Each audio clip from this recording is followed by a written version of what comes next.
Olá, meus alunos, vamos dar início à nossa aula de História.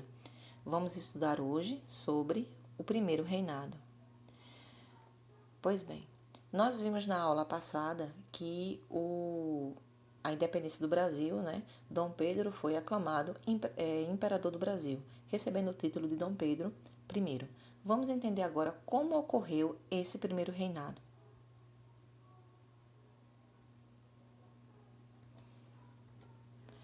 Nessa foto que vocês estão vendo aí, Dom Pedro I, assim aclamado imperador do Brasil. Nesse primeiro reinado, de Dom Pedro, foi um período muito conturbado, foi muito difícil, marcado por muitas insatisfações de algumas províncias, porque elas eram comandadas por tropas portuguesas que não aceitavam a independência de forma alguma. Aí então, no ano de 1823, foi convocada uma assembleia onde eles iriam elaborar a primeira Constituição brasileira, a primeira conjunto de leis. Aqui, ó. Essa daí foi a primeira Constituição do Brasil. Observa que em 1823 eles convocaram a Assembleia, porém ela só ficou pronta no ano de 1824. Essa Assembleia ela era composta por ricos proprietários de terra, por grandes comerciantes, porém não havia nenhum representante do povo. Durante essa elaboração da Constituição, em 1823, os políticos tentaram limitar os poderes do imperador. Ele não concordou, obviamente. Ele desfez a Assembleia, não aceitou aquelas pessoas e escolheu pessoas de sua inteira confiança para elaborar uma nova Constituição, que ficou pronta no ano de 1824. Essa Constituição ela foi imposta por Dom Pedro a toda a população. Na Constituição, uma Constituição ela pode ser de dois tipos. Ela pode ser outorgada ou pode ser promulgada. Quando é que ela é outorgada?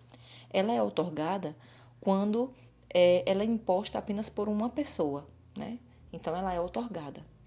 Quando ela é discutida por representantes da população, digamos que ela é promulgada. Então, a Constituição de 1824 ela foi outorgada,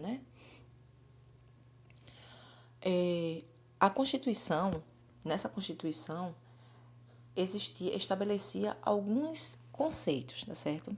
Ela estabelecia algumas normas. Entre elas existia a monarquia hereditária como sistema de governo, ou seja, hereditária vocês sabem, passada de pai para filho, como herança, Então, a monarquia, o rei, iria sempre permanecer no poder. Que nas eleições só podiam votar homens livres e com renda determinada, ou seja, tinha uma determinada renda, determinada quantia que as pessoas deveriam ter para poder votar. E aí essa Constituição ela excluía o voto das mulheres, dos homens livres, porém que não tivesse a renda determinada, pobres, livres e pobres, e os escravos também. O voto aberto, sem ser secreto, 4 poderes.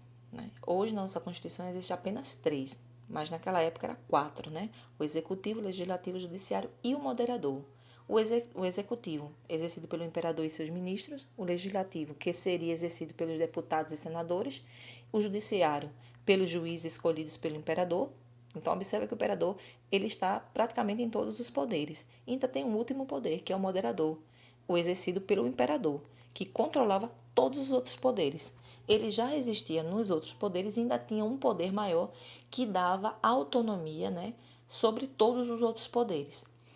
A existência do poder moderador gerou muita insatisfação, porque todo o poder era concentrado na mão do imperador. Existia essa Constituição apenas para leis, mas, porém, quem regia unicamente, mandava e desmandava, era unicamente o imperador.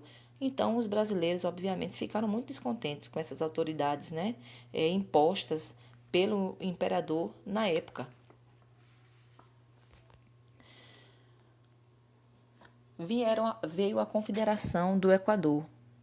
Foi uma revolta em Pernambuco, mas foi espalhada por várias províncias do Norte e Nordeste, como a Paraíba, Rio Grande do Norte, Piauí e Ceará.